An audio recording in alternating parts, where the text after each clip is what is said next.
Êxodo capítulo 2, Moisés, o significado do nome de Moisés é aquele que foi retirado das águas, ou filho tirado das águas, porque a filha de Faraó encontrou ele nas águas, porque a mãe dele colocou ele num cesto e jogou no rio, para que ele não morresse. Então o título aqui é Moisés mata um egípcio e foge para Midian. Naqueles dias, sendo Moisés já homem, saiu a seus irmãos, quer dizer, saiu aos hebreus, e viu os seus labores penosos, quer dizer, o trabalho lá do povo de Deus lá no Egito, que estava há 400 anos de escravidão, e viu que certo egípcio espancava um hebreu, um do seu povo, olhou de um lado e de outro, e vendo que não havia ali ninguém, matou o egípcio e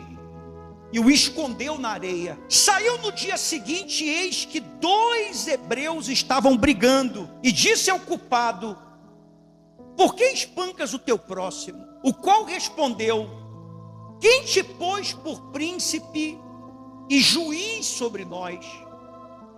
Pensas matar-me como matastes o egípcio? Temeu, pois, Moisés e disse: com certeza o descobriram. E formado deste caso, procurou Faraó matar a Moisés. Porém Moisés fugiu da presença de Faraó e se deteve na terra de Midian e assentou-se junto a um poço. Então, não tem uma pessoa nessa vida que já não andou confusa. Não tem uma pessoa nessa vida que ela já não andou perdida, que ela já não olhou para o espelho e já não disse assim: eu não sei quem eu sou. Teve um momento na vida de Moisés que ele não sabia quem ele era. Eu não sei se você conhece a história de Moisés. A história de Moisés é uma história interessante. Ele nasceu numa época em que todas as crianças hebreias estavam sendo mortas.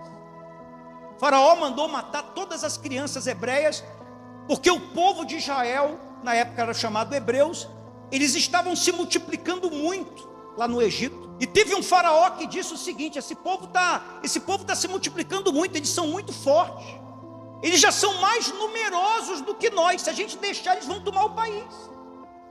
Então a partir de agora toda criança que for homem tem que matar. Então quando a mãe de Moisés teve Moisés, vendo que o menino era muito formoso, muito bonito, ela disse: eu não vou deixar matar a criança. Ela colocou num cesto e lançou no rio. E diz a história que a filha de Faraó, a princesa, estava tomando banho, e se ouviu o choro da criança. E quando ela abriu lá o cesto, ela viu que a criança era formosa, e ela se compadeceu da criança. E a irmã de Moisés, ela estava acompanhando tudo de longe, e ela vendo que a filha de Faraó gostou de Moisés, ela disse assim: você não quer que eu dê, você não quer que eu consiga alguma ama de leite, que eram as servas que amamentavam as crianças, e quando ele estiver grande eu trago para você criar ele como um filho?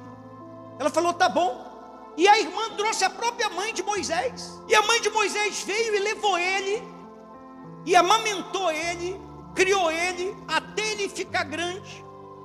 E quando ele ficou grande, ela devolveu para a filha de Faraó, e Moisés foi criado dentro da casa de Faraó, como príncipe, recebendo o melhor da educação, o melhor do treinamento militar, o melhor das ciências, se vestindo com a melhor roupa, comendo a melhor comida. Então Moisés foi um homem que teve 2 mães, uma mãe hebreia, uma mãe egípcia. Ele teve 2 educações, uma educação egípcia e uma educação hebreia. A mãe dele ensinou sobre o Deus de Abraão, Isaac e Jacó. A mãe dele falou que o povo, que ele morava lá no palácio, mas ele não era do palácio. Ele era chamado de filho de Faraó, mas ele era o filho do Deus de Abraão, Isaac e Jacó. Que ele estava sendo preparado para substituir Faraó, mas ele não era egípcio, ele era hebreu, e ele não sabia quem ele era. Ele era muito hebreu para ser egípcio, e ele era muito egípcio para ser hebreu. E quanto mais ele crescia, pior ele ficava. Ele não sabia qual identidade assumir. Ele não sabia se ele esquecia o povo, se ele esquecia a mãe, se ele esquecia a família, se ele assumia a identidade de egípcio, se ele esquecia o seu povo, ou se ele abria mão de tudo que ele e abraçava a causa do seu povo e se entregava 100% para Deus. Até que um dia ele estava passeando e ele viu um egípcio maltratando um homem do seu povo, e ele deixou a raiva tomar e ele matou esse egípcio. E ele pegou, olhou para um lado, olhou para o outro, achou que não tinha ninguém vendo. O que é que ele fez com esse egípcio? O que é que ele fez? Enterrou. Ele achou que ninguém estava vendo. É aquela pessoa que peca e ela acha que ninguém está vendo o quê? O pecado dela. É aquela pessoa que erra e ela acha que ninguém está vendo o erro dela. Ela acha que ela escondendo, ninguém vai ver. Quando você comete um pecado e você esconde o pecado, quando você comete um erro e você esconde um erro, você não resolveu o pecado, você não resolveu o erro, você apenas prolongou o teu sofrimento. No outro dia, ele está passeando de novo, ele era um príncipe, ele está passeando pelo reino de Faraó, ele encontra 2 hebreus brigando, e ele fala para o culpado: vem cá, por que tu está maltratando o teu próprio irmão? A vida de vocês já é sofrida, vocês ainda estão brigando entre si. E o hebreu olhou para ele e falou assim: vem cá, só porque você é criado lá no palácio, você acha que você pode mandar em nós? Alguém já te constituiu juiz entre nós? Você quer fazer com a gente que nem você fez com aquele egípcio ontem, que você matou e enterrou? Moisés tomou um susto e disse assim: com certeza já descobriram onde está o corpo. Olha só, naquela época, mais de 3.000 anos atrás, ele matou, viu que não tinha ninguém visto, ninguém estava vendo, ele enterrou bem enterrado, mas no outro dia já tinham o quê? Descoberto. Sem rede social, sem celular para gravar, sem WhatsApp, sem nada. Já tinham descoberto o corpo e já sabiam que era Moisés que tinha matado. Já tinham falado para Faraó e Faraó já queria matar ele. Ele não podia voltar para o palácio, Faraó queria matar ele. Ele não podia ir se juntar com os hebreus, porque os hebreus não aceitavam ele, porque ele era um hebreu diferente. Ele era um hebreu que não era escravo. Ele não era um hebreu nobre. Ele era um hebreu que não tinha sofrido a escravidão. Ele era um hebreu mauricinho, assim que as pessoas diziam. Ele era um cara estranho. Ele era e não era. Então ele não sabia para onde ele ia. Ele ia para os egípcios, ele ia para os hebreus. Quando você não sabe quem é você, quando você não sabe quem vai te acolher, você fica com medo. E o que é que ele fez? Fugiu. Tem muita gente assim que nem Moisés. Moisés não sabia onde ele se encaixava. Nessa época ele tinha quantos anos? 40 anos. Quantos anos ele tinha? 40 anos. Ele era um homem adulto e ele não sabia onde ele se encaixava. Eu acredito que Deus está falando com alguém nessa noite, porque tem gente que não sabe onde ela vai se encaixar. A pior coisa que tem é você não saber aonde é o seu lugar. Tem gente que ela quer Deus, tem gente que ela tem sede de Deus, mas quando ela vem na igreja, ela não se sente bem. Ela não se sente bem no momento que ela está na igreja, e ela, quando sai da igreja, ela não vai se sentir. Ela sente, sabe, ela não se encaixa bem, ela sente que ela está sendo julgada dentro da igreja. É como se as pessoas, ela sente assim como Moisés, já descobriram o meu pecado. Tem gente que o diabo trabalha muito na mente dela, quando ela vem na igreja, quando ela vem na casa de Deus. Na hora da oração, ela olha para as pessoas, ela vê muita gente orando, ela vê muita gente chorando, ela fala: eu não consigo isso, eu não consigo chorar como essas pessoas, eu não consigo orar como essas pessoas. Tem gente que vem na igreja e a gente fala assim: abre em Êxodo, abre em Mateus, abre em Tessalonicenses, abra em Filipenses, abre em Neemias. Para ela parece que está falando grego. E quando ela olha as pessoas dentro da igreja, ela vê a facilidade que as pessoas manipulam a Bíblia, mexe com a Bíblia. Ela quer ficar, mas parece que aquele lugar ali não é para ela. Então ela sai. Então ela vai para o mundo de volta. Ela volta para o pecado de volta. E ela tenta se encaixar, como Moisés tentava se encaixar lá com os egípcios. E às vezes ela volta para a pornografia, ela volta para a bebida, ela volta para onde ela estava Só que ela também ela já não quer mais viver naquele mundo. Ela já não se encaixa mais ali também. Porque ela não entende que Deus já começou uma obra na vida dela. Amém? Moisés não estava entendendo que Deus já tinha começado uma obra na vida dele. Havia um fogo de Deus, havia um chamado de Deus no coração dele. Então ela volta, ela se enche de álcool, mas o álcool já não satisfaz mais ela. Ela já não consegue ver pornografia mais tanto tempo.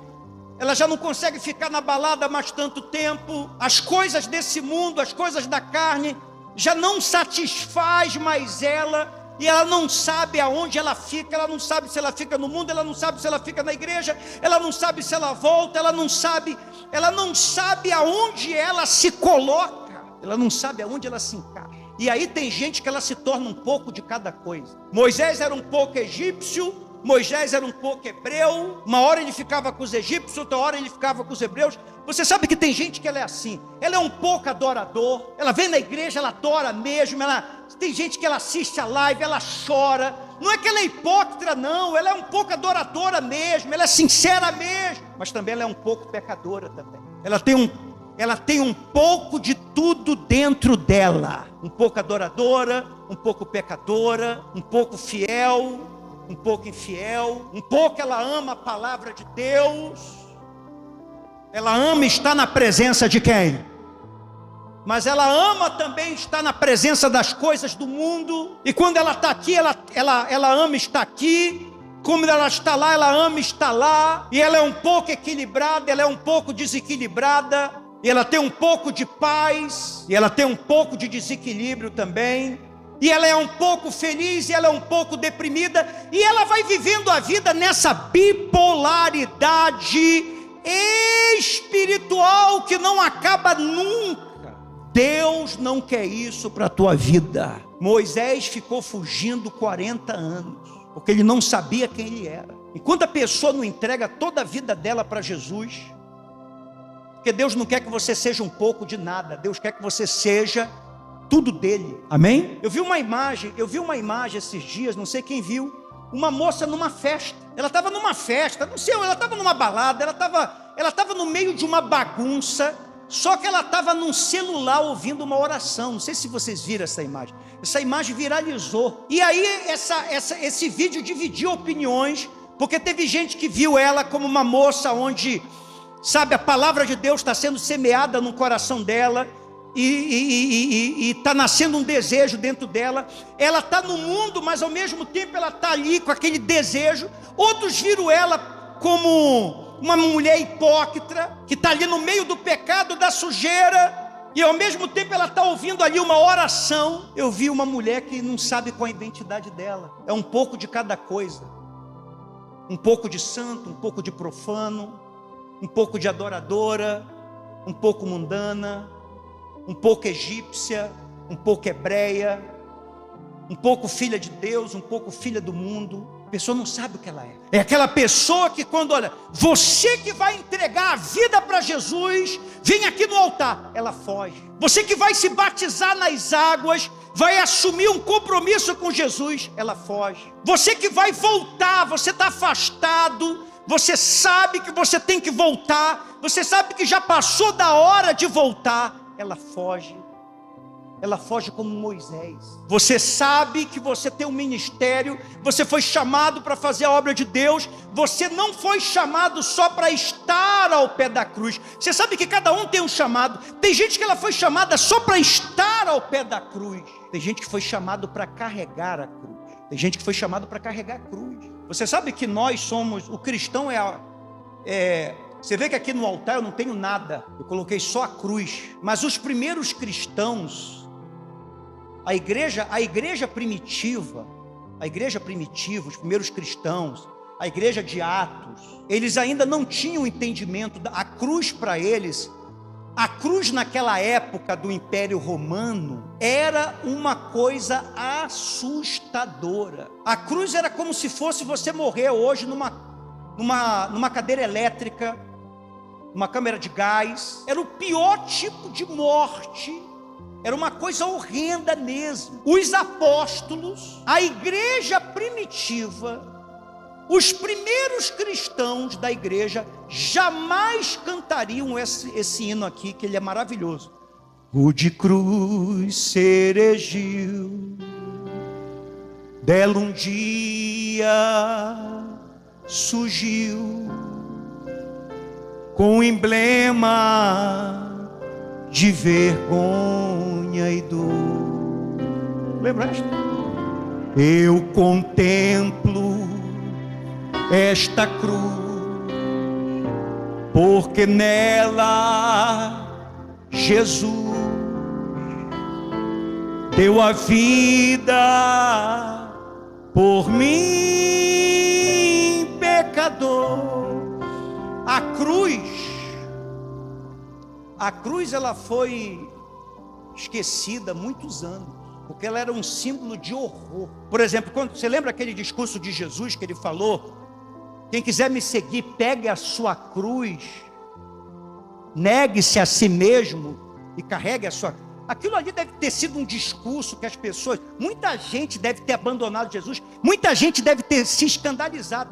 Aquele discurso para a gente é muito comum, a gente entende que Jesus quer dizer, se negue a sua vida, negue a sua vontade. Para a nossa sociedade hoje é como se Jesus estivesse dizendo, ó, pegue a tua cadeira elétrica, pegue a tua câmera de gás, pegue a tua injeção letal, se você quiser me seguir, faça isso. Era isso que Jesus estava dizendo naquela época. As pessoas entendiam assim. Ninguém queria estar perto de uma cruz. Cruz era coisa de maldição, era morte mesmo, era a pior.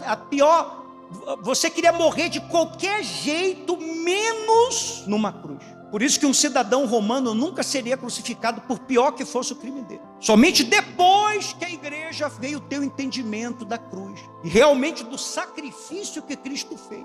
Então, quando você tem ideia do que Jesus passou por você e que Ele te chama, a pessoa para de fugir, ela deixa de ser um pouquinho de cada coisa e ela passa a ser 100% de quem? Você vê que quando Moisés teve o encontro dele com Deus no Sinai, ele foi lá se posicionar com Moisés, mesmo ele tendo seus momentos de fraqueza. E deixa eu te falar, ser de Jesus não é ser forte 100% não. Ser de Jesus não quer dizer que nunca mais você vai ter dúvida, nunca mais você vai ter fraqueza, nunca mais você vai desanimar, nunca mais você vai ficar fraco. Você tem que entender que não se trata de você. Você nunca vai ser um super-humano. Não é você, é Jesus. Quando você entrega a sua vida para Jesus, quando você é lavado no sangue de Jesus, quando você passa a orar, sendo uma filha de Deus, um filho de Deus, quando Deus olha para você, Deus não olha você, Deus não vê você. Deus vê quem? Deus vê Jesus. Jesus passa a estar em você. Por isso que Ele sempre te perdoa. Quando Deus mandou Moisés fazer a arca, Deus mandou Moisés fazer a arca, vocês lembram disso? Deus mandou colocar 3 coisas dentro da arca. Vocês lembram o que Deus mandou colocar dentro da arca? As tábuas da lei, o maná, um pouco do maná num vaso, e Deus mandou colocar a vara de Arão que floresceu. 3 coisas que dava desgosto em Deus, tristeza em Deus. 3 coisas que lembrava o pecado do povo. 3 coisas que lembravam a rebeldia do povo, a infidelidade do povo, o pecado do povo, os mandamentos que a própria mão de Deus escreveu e que o povo fazia questão de quebrar um por um. O maná que Deus mandou do céu todo dia e que o povo disse, nós não queremos mais comer isso, a gente está enjoado. E que Deus falava assim, peguem o que vocês precisam para um dia, não guarda de um dia para o outro. O povo ia lá e guardava, porque não confiava em Deus. A vara de Arão que floresceu, porque o povo de Deus queria se rebelar contra Arão e contra Moisés. Deus mandou fazer a arca da aliança e colocar esses 3 objetos dentro. E Deus mandou fazer a tampa do propiciatório, que tinha lá 2 querubins curvados, e mandou colocar a arca no Santo dos Santos, para que o sumo sacerdote, sempre que apresentasse lá o sacrifício, fosse lá sobre a tampa do propiciatório. Deus mandou colocar uma tampa na arca. Deus estava dizendo o seguinte: eu não quero mais me lembrar do pecado do povo. Quando eu olhar para a arca, eu não quero ver mais a rebeldia do povo, a infidelidade do povo. Eu quero isso tampado diante dos meus olhos. Aquela tampa que Deus mandou fazer do propiciatório, aquela tampa era um tipo de Jesus. Porque todo o Velho Testamento está apontando para Jesus. Então Jesus vem, quando você aceita Jesus, quando você recebe Jesus, Jesus tampa você, Ele cobre você. Quando Deus olha lá de cima para você, quem está sobre você te cobrindo? Diga assim: Jesus. Deus não vê mais o Leno, Deus não vê mais o Alex, Deus não vê mais nenhum de vocês. Para onde Deus olha para os seus filhos, Ele só vai vendo quem? Jesus. Não importa o que você fez, porque você pode ter sido infiel, mas Jesus foi fiel. Você pode ter sido fraco, mas Jesus foi forte. Você pode ter sido desobediente, mas Jesus foi obediente. Você pode ter caído, mas Jesus nunca caiu. Você pode ter fracassado, mas Jesus nunca fracassou. Você pode ter sido incompleto, mas Jesus foi completo. Ele disse: está consumado. Por isso que a pessoa que está em Jesus, ela não tem medo. Quem está em Cristo é nova criatura. Amém? Louvado seja o Senhor Jesus para todo sempre. Dê uma forte salva de palmas para o Senhor Jesus.